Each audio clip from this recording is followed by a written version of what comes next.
So in the last class we have seen the narrowband frequency modulation. Now today we are going to see the comparison of the phasor diagram. Okay, phasor comparison of narrowband frequency modulation and the AM signal.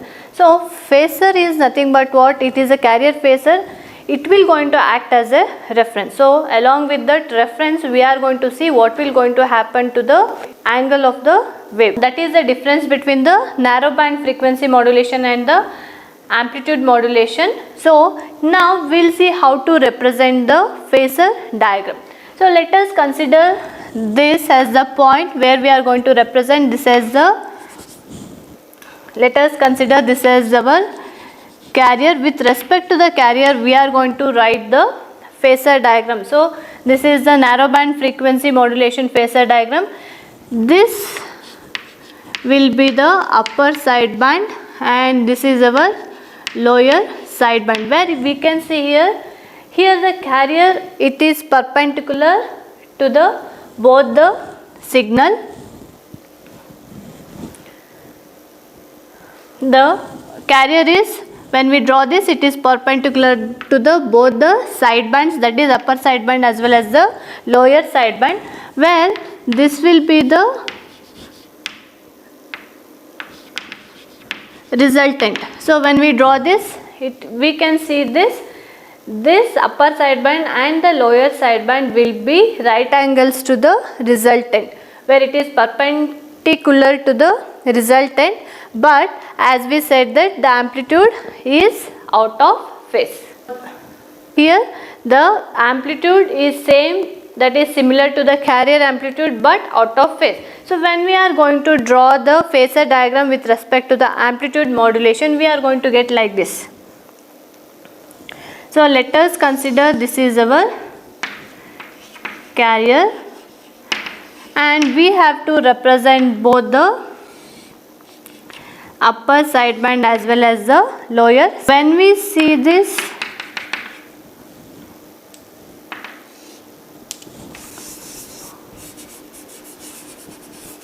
so when we draw this, here it will going to meet. So this is our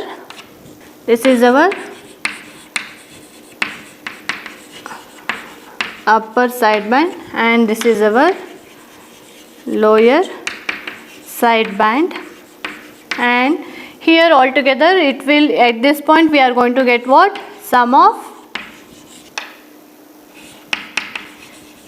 sideband frequency phasor. Okay, so the modulating signal will be like this.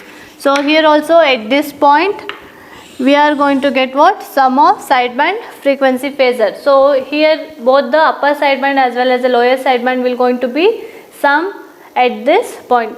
So that is the sum of sideband frequency phasor. Here you can see the amplitude of the modulating signal as well as the carrier signal will be different, but it will be in phase with it.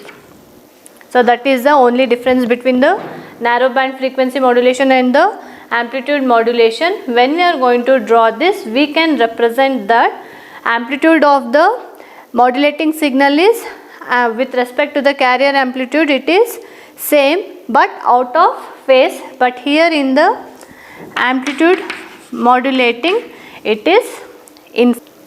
This is what? Narrowband frequency modulation phasor diagram.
So this is the spectrum for narrow band frequency modulation. So when we are going to represent this, this is the S of F. So this is the center frequency, that is we are going to have amplitude of AC divided by 2.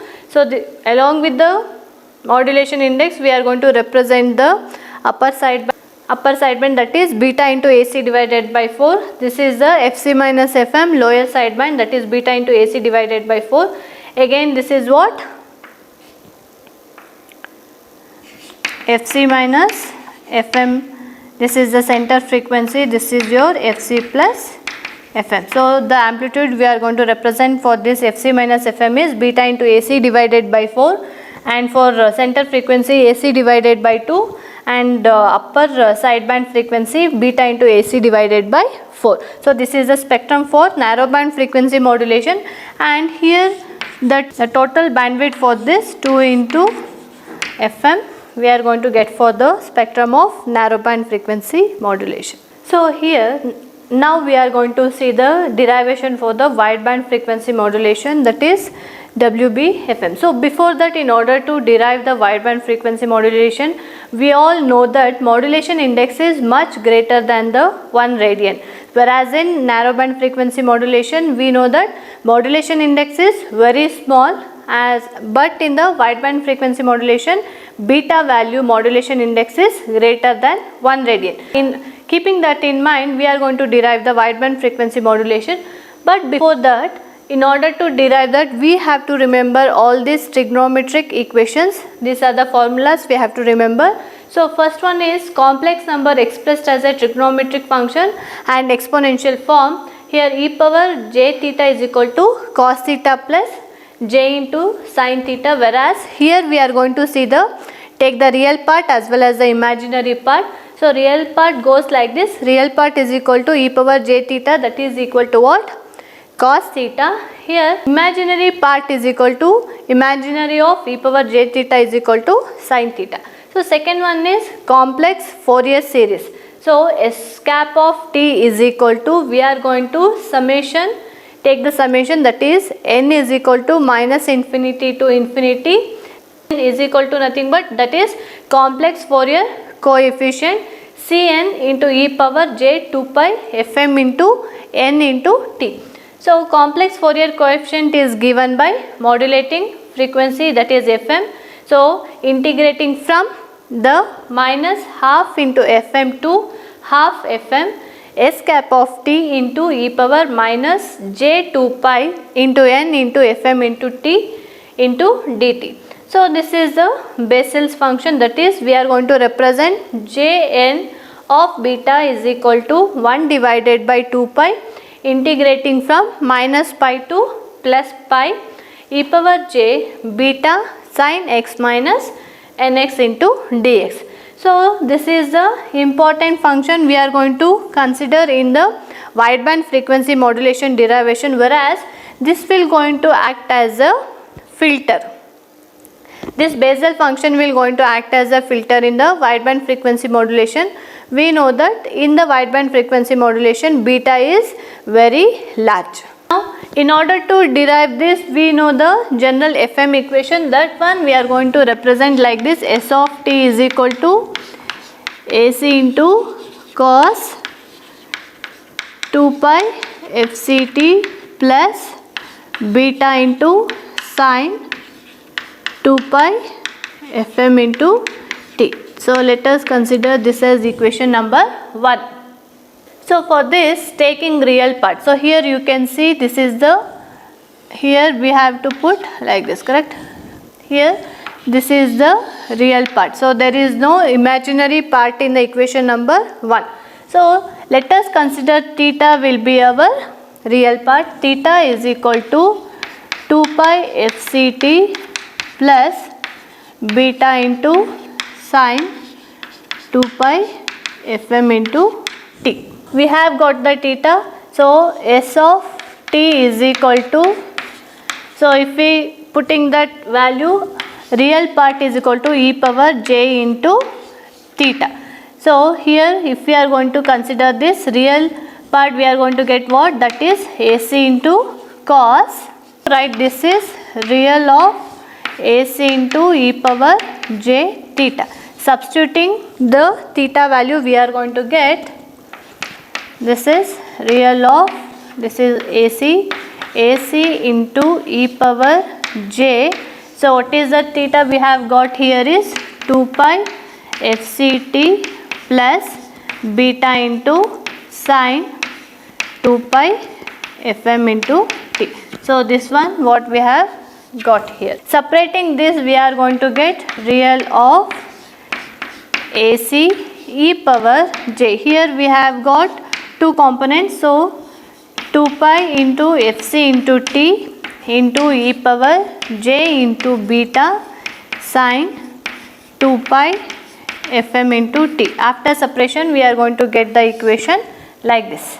Let us consider this as the equation number 1. We can write it as s of t is equal to real part of s cap of t is into e power j 2 pi fc t, because here you can see s cap of t is equal to what? Cap of t is equal to AC into e power j beta sine 2 pi fm into t. So this is our s cap of. Consider this as equation number 3. So this is our complete envelope of the FM signal. Complete envelope of the FM signal. Okay. After taking this, we know we have got the complex Fourier series. Let us write down that s cap of t is equal to summation n is equal to minus infinity to infinity c of n. C of n is our complex Fourier coefficient, and e power j 2 pi into fm into n into t. So let us consider this as equation number 4. So along with that, we have to make a note of complex Fourier coefficient, that is c of n is equal to fm summation integration from half minus half to plus half fm 1 divided by 2 s cap of t into e power minus j 2 pi n into fm into t into dt. So let us consider this as equation number 5. So instead of writing this, let us consider this as equation number 3, and this is our equation number 4. So because this is a lengthy derivation, we can remove this fourth equation, and this is our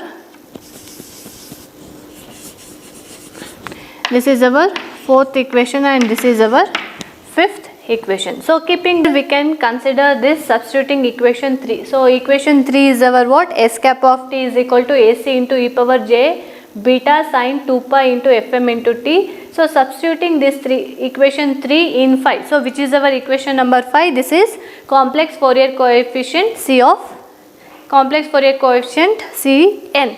Cn is equal to, we have got AC into fm. So integrating from minus half into fm to plus half fm into e power j beta sine 2 pi fm into t into, so there we have got, here you can see s cap of t, we have substituted the equation s cap of t. So remaining thing is what? E power minus j 2 pi fm into t into n into dt. So we can split like this, AC into fm. So integrating the terms into e power j beta sine 2 pi fm into t minus 2 pi n into fm into t into dt. So let us consider this as equation number 6. So here we have separated the e power j, taken the common e power j here. So let us consider x is equal to, here we have got the term correct, 2 pi fm into t. So let us consider this x is equal to 2 pi fm into t. So differentiating this particular x value, we are going to get what? That is equal to 2 pi fm. So d of t is equal, dt is equal to, so dx divided by 2 pi fm. So whenever we consider this, this will become what? Dx divided by 2 pi fm. Now we have to consider the two value, that is when t is equal to minus half into fm, when t is equal to half into fm. So substituting for this, we are going to get x is equal to 2 pi fm into, so this is how much, minus half into, substituting this minus half into fm, this get cancelled, so remaining thing here is x is equal to minus pi when the value of t is equal to minus half into fm. When t is equal to half into fm, similarly for the given equation, x is equal to 2 pi fm into half fm, so here this will get cancelled, so the value we have got here is x value is pi. So we have got the x value for the integration, that is plus pi to minus pi to plus. So after getting the equation number 6, that is c of n, we are going to alter like this, that is we are going to rewritten like c of Cn is equal to ac into fm.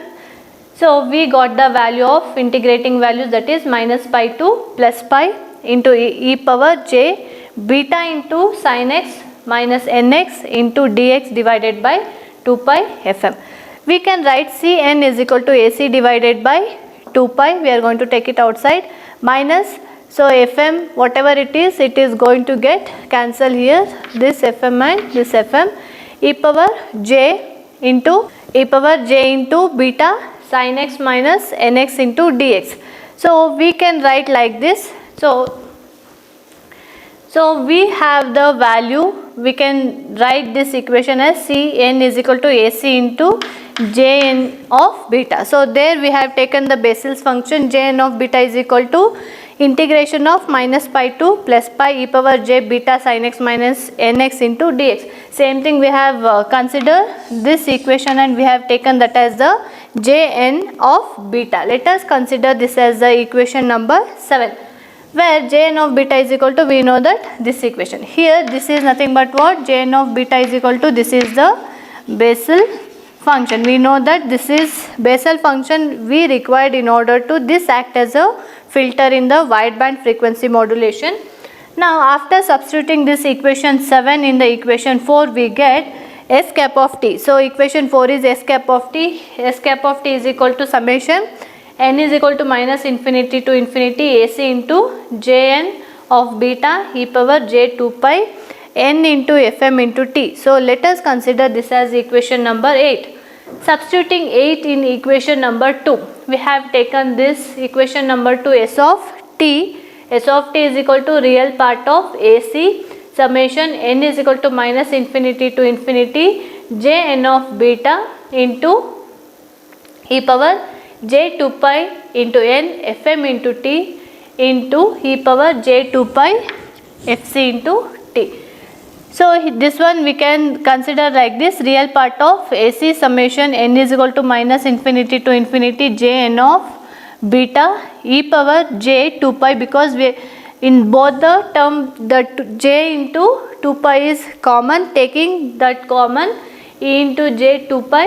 So the remaining thing is what, fc plus fm into t. So let us consider this as equation number 9. After this we know that e power j theta is equal to cos theta plus j into sin theta. Real part of e power j theta is equal to cos theta. So this we are going to consider, put it in the equation number 9. We are going to get theta is equal to what, 2 pi into fc plus n into fm into t. So we can write the equation s of t is equal to ac summation n is equal to minus infinity to infinity jn of beta into cos 2 pi fc plus n into fm into t. So let us consider this as equation number 11. So applying the same relation in equation 9. So here you can see this will become what, e power j theta. Whenever we consider theta, we can write like this, theta is equal to what, 2 pi fc plus n into fm. That should be n into fm, that is why we consider theta is equal to 2 pi into fc plus n into fm into t. So the overall equation of wideband frequency modulation can be written as S of t is equal to AC summation n is equal to minus infinity to infinity Jn of beta into cos 2 pi Fc plus n into Fm into t. So this is our signal equation for wideband frequency modulation. If we are going to take the Fourier series for the above equation, that is equation number 11, we are going to get S of f is equal to AC divided by 2 summation n is equal to minus infinity to infinity Jn of beta del of f minus Fc minus n into Fm plus del of f plus Fc plus n into Fm. So this is the equation of Fourier series for the equation S of t. So we know that in the wideband frequency modulation index is very large, that is greater than 1. So in order to reduce that, we are going to use a function called as the Bessel function, and we have got so many properties regarding the Bessel functions here. So we have the properties of Bessel function, like properties of Bessel function for n even Jn of beta is equal to j minus n of beta. For n odd, Jn of beta is equal to minus j minus n of beta, and Jn of beta is equal to minus 1 par n into j minus n of beta, that is for all the values of n.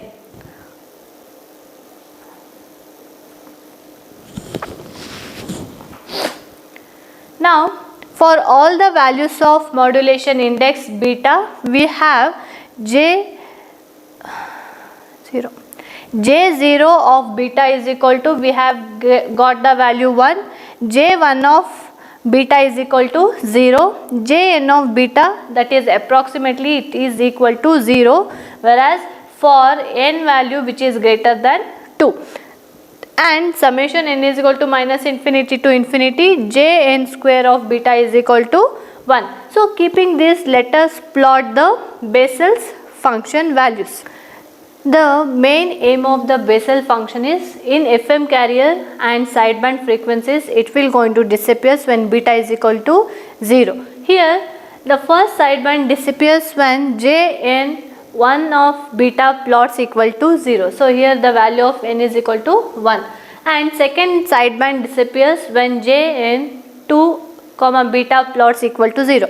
That means here we are going to suppress a carrier without inserting a band stop filter. We know that in the wideband frequency modulation we have got so many frequencies, but in order to send a signal we require the modulation index is very small. So we are going to make use of the Bessel's function, and here we are going to suppress the carrier without using any band stop filter.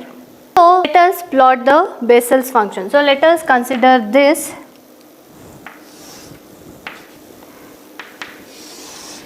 So this is the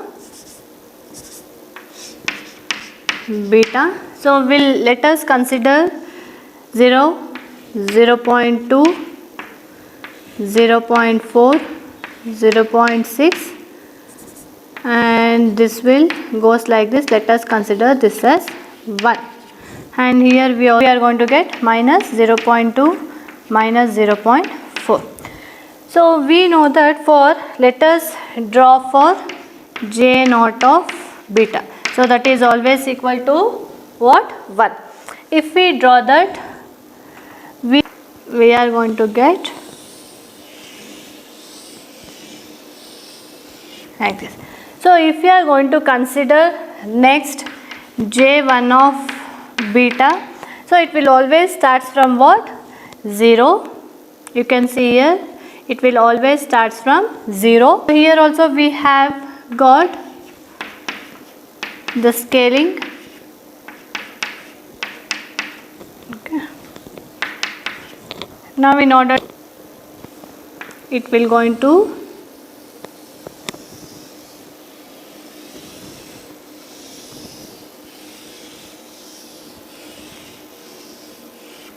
so this is, it will going to represent J1 of beta, this is J0 of beta, this is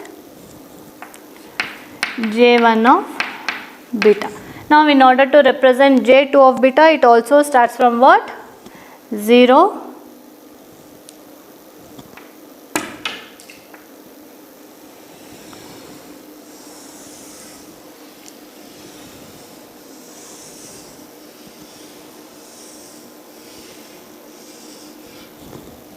So this is our J2 of beta. And consider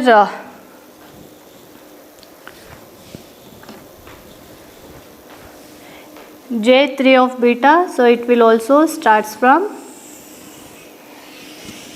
0, because here we are going to suppress the sideband. So this is our J3 of beta. So we can conclude this diagram that we are going to suppress a carrier without using what? Band stop filter. Amplitude spectrum for the FM wave, it will going to be seen like this. So you can see here it is we have plotted with respect to S of F, that is it is starts from 0. Here we have got the center frequency, that is indicated by Fc, and we can have the spectrum up to infinity to minus infinity. So apart from that, so till now we have seen the derivation for the wideband frequency modulation now, and also with respect to the narrowband frequency modulation. Now we will see what are the comparison of narrowband frequency modulation and wideband frequency modulation. With respect to different parameters, we have got the comparison here. So first, if we are going to consider the modulation index, we know that it is very small in the narrowband frequency modulation, whereas in it is greater than 1 in the wideband frequency modulation.